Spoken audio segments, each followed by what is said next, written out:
Здравствуйте, уважаемые друзья, мои постоянные подписчики и всем те, кто впервые зашел на этот канал. Меня зовут Валерий Табаков, я юрист с многолетней практикой защиты прав граждан, доцент, кандидат технических наук. За моей спиной 40 лет непрерывной научно-педагогической деятельности. Это лекции, семинары, экзамены, защита дипломов, кандидатских и докторских диссертаций, публикации в научных журналах, работа в судах разных инстанций. Все это время я учил людей одному главному принципу. Закон должен быть выше эмоций, выше политики, выше личных симпатий или антипатий. Закон – это то, что защищает каждого из нас, независимо от языка, на котором мы думаем, говорим и мечтаем. Сегодня 26 февраля 2026 года, и я не могу молчать. То, что происходит в публичном пространстве Украины, переходит все границы разумного и законного, простой, элементарной человеческой логики. Я говорю о свежем, но уже крайне резонансном заявлении министра образования и науки Украины Аксена Лисового, которое он сделал 14 февраля 2026 года в интервью Янине Соколовой на Пятом канале. Вот точные цитаты, которые нельзя ни интерпретировать иначе, ни смягчить. Лисовой говорил: очевидно, что если у людей не коррелируется прилет ракеты с русским языком, то у них есть определенные проблемы с причинно-следственными связями. И вторая, его еще более жесткая формулировка: если человек не связывает между собой общение на русском языке и вражеские атаки, то у него проблемы с причинно-следственными связями. Друзья, это не случайная оговорка в кулуарах. Это не пост в соцсетях от рядового активиста. Это публичное заявление министра образования и науки, человека, который отвечает за формирование мировоззрения миллионов украинских детей, за подготовку учителей, за содержание учебных программ и за атмосферу в школах по всей стране. Давайте разберем это заявление очень подробно, шаг за шагом, как это делает опытный юрист в суде, без лишних эмоций, но с полной ясностью и доказательной базой. Что именно подразумевает министр? И почему это так опасно? Министр прямо говорит: если ты не видишь прямой связи между русским языком и прилетом ракет, у тебя проблемы с логикой. То есть любой человек, который говорит дома по-русски, читает русскую литературу, общается с родителями или детьми на русском, просто не считает русский язык причиной войны, автоматически попадает в категорию людей с дефектами мышления. Это не шутка и не гипербола, это официальная риторика высшего должностного лица. Если раньше профессор и доктор филологии, убитая Ирина Фарион, говорила о том, что сколько же еще вам нужно ракет, чтобы вы перешли с русского на украинский, то теперь эту эстафету у нее принял министр Лисовой. несмотря на то, что в свое время Фарион его критиковала за то, что он отказался от степени кандидата наук. Это произошло, когда начались расследования по поводу плагиата, присутствовавшего в его кандидатской диссертации.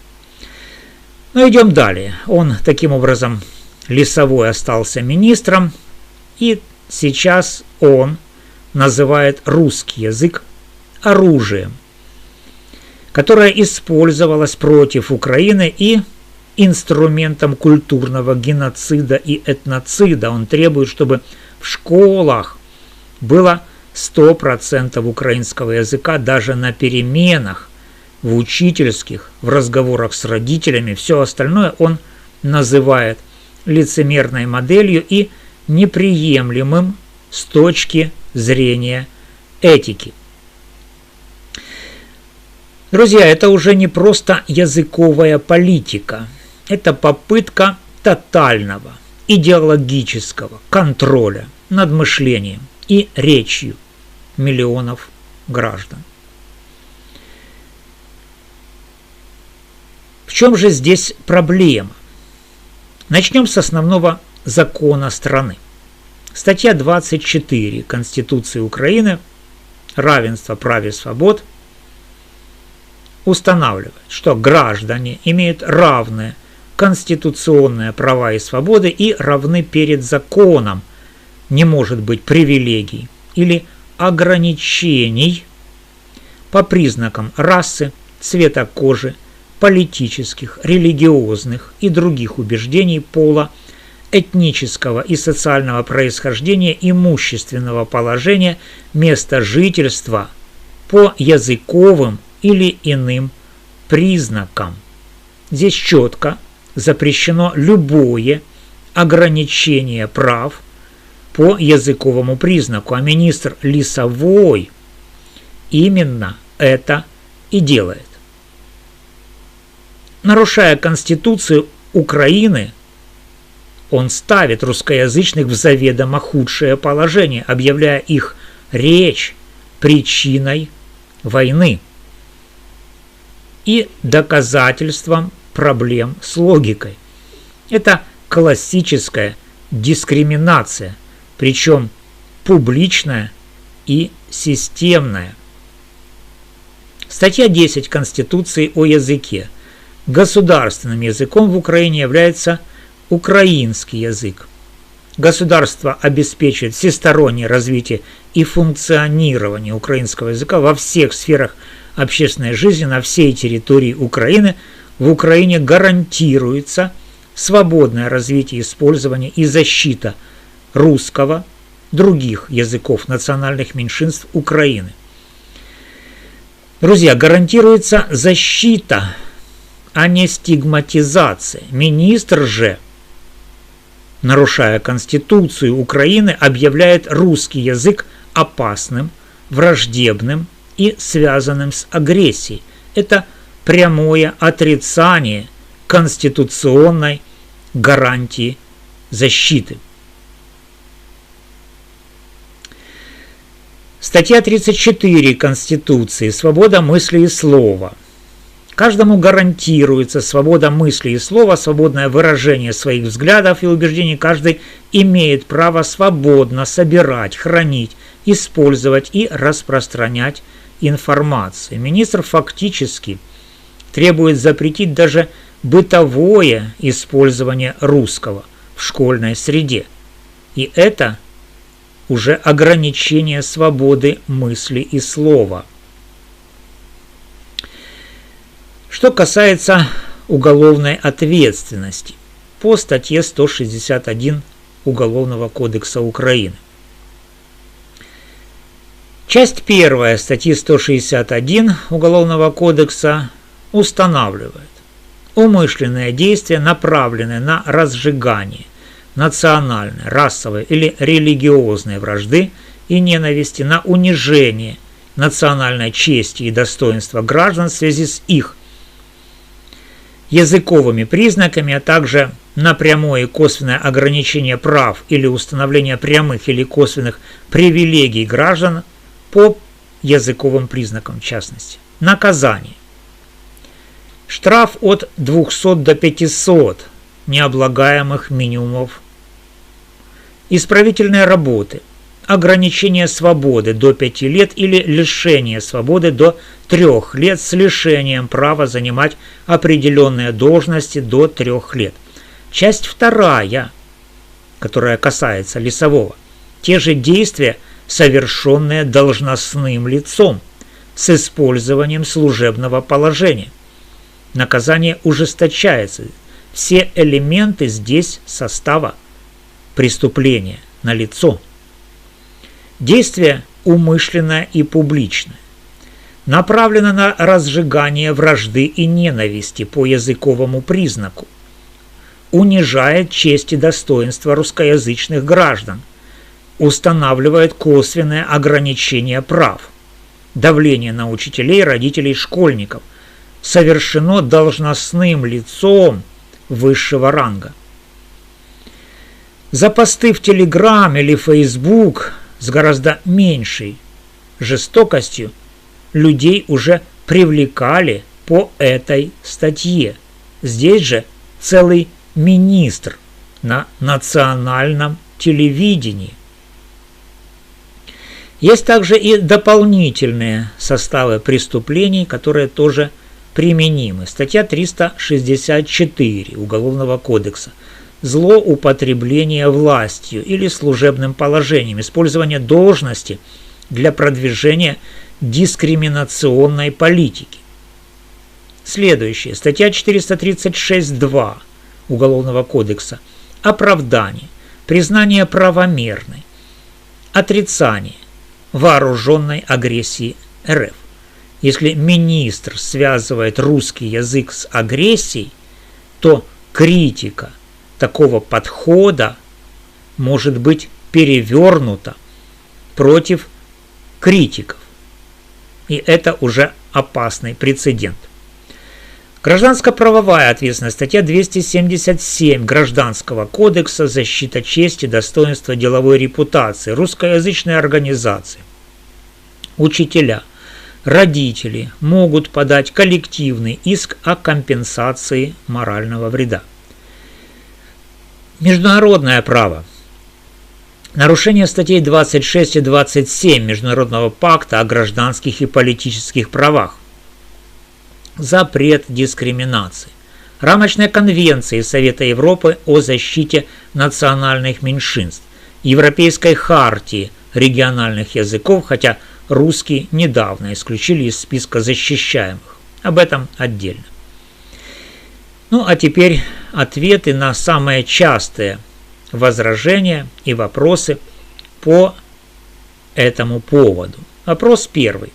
А не провокация ли это, чтобы потом запретить критику министра? Нет, это не провокация под запрет.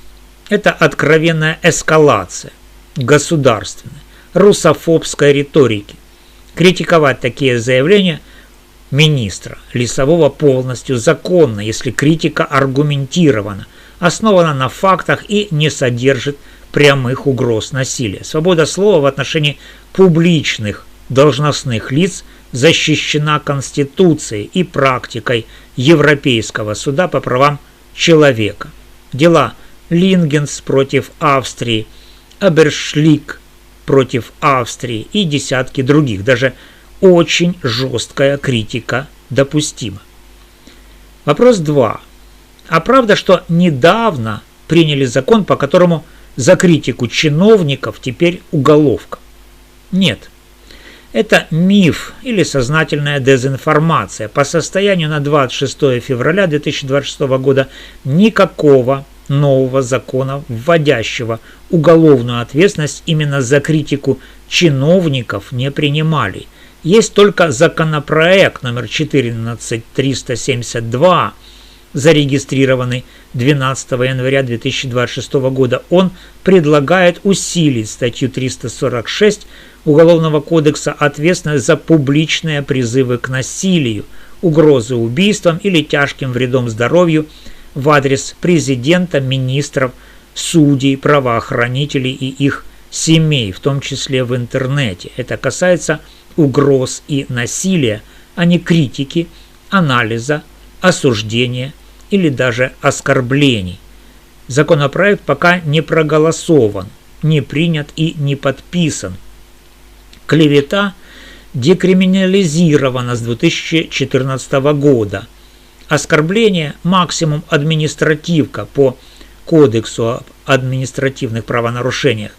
И для публичных фигур суды почти всегда отказывают в защите, если речь идет о критике их деятельности. Вопрос 3. А что с законом о языке? Недавно что-то принимали, да? 3 декабря 2025 года Верховная Рада приняла поправку, законопроект номер 14120, исключив русский язык из списка языков, защищаемых Европейской хартией, региональных или меньшинственных языков. Теперь русский официально не подпадает под специальные меры защиты в образовании, СМИ и культуре. Это усиливает позицию министра Лисового, но само по себе не вводит уголовку за критику чиновников. Что можно и нужно делать каждому из нас прямо сейчас? Первое. Подать заявление в полицию по части 2 статьи 161 Уголовного кодекса Украины. Любой русскоязычный гражданин имеет на это право. Чем больше заявлений, тем сложнее власти игнорировать. Второе. Написать обращение уполномоченному по защите государственного языка. Даже если ответ будет формальным, это создаст документальный след. Третье. Инициировать парламентские запросы через народных депутатов, внефракционных или оппозиционных, с требованием отставки министра и проверки его заявления на соответствие Конституции. Четвертое. Подготовить коллективный административный иск в окружной административный суд Киева о признании заявления противоправным и обязании министра публично опровергнуть его. Пятое. Фиксировать все случаи давления на русскоязычных учителей, родителей, детей. Это материал для будущего обращения в Европейский суд по правам человека. И шестое. Распространять правдивую информацию, делиться этим видео, комментировать, обсуждать в чатах и группах. Я понимаю, друзья, почему, возможно, министр Лисовой сделал такие заявления. Если вы помните, совсем недавно российская ракета разрушила его кабинет на проспекте Победы 10, то есть Министерство образования и науки Украины. Поэтому он связал прилет этой ракеты с русским языком. Но также, если пораскинуть мозгом человека, который защищает диссертацию честно, а не плагиатит ее, можно было бы выстроить другую логику. Например, министр Лисовой, который дискриминирует русскоязычных граждан Украины, получил непонятно почему прилет ракеты. Не потому, что кто-то там разговаривает по-русски, а потому что министр Лисовой ограничивает и дискриминирует русскоязычных граждан Украины. Ну, в частности, и мою дочь, родной язык которой русский.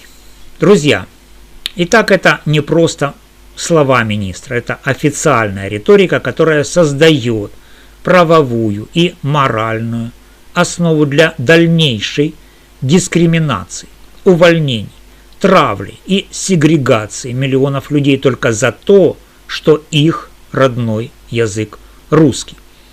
Я 40 лет учил студентов тому, что закон – это щит слабых против произвола сильных. Сегодня я говорю как юрист, как педагог и как человек, который не собирается молчать. То, что позволяет себе министр Лисовой и те, кто его покрывает, это преступление против собственного народа, против миллионов своих сограждан. Если вы чувствуете, что это зашло слишком далеко, ставьте лайк под этим видео, делитесь им везде, где можно, пишите в комментариях: готов подать заявление. Требую отставки Лисового. Русский – мой родной язык, и я не враг. Давайте покажем, что нас не запугать. В следующих видео я обязательно дам готовые шаблоны заявлений в полицию, образцы исков, ссылки на нормативные акты, чтобы вы могли действовать грамотно и быстро. Подписывайтесь на канал, включайте колокольчик, чтобы ничего не пропустить. С вами был Валерий Табаков, юрист, доцент, кандидат технических наук, 40 лет научно-педагогического стажа. Закон на нашей стороне. Правда тоже. Берегите себя, своих близких и свой язык. До скорой встречи.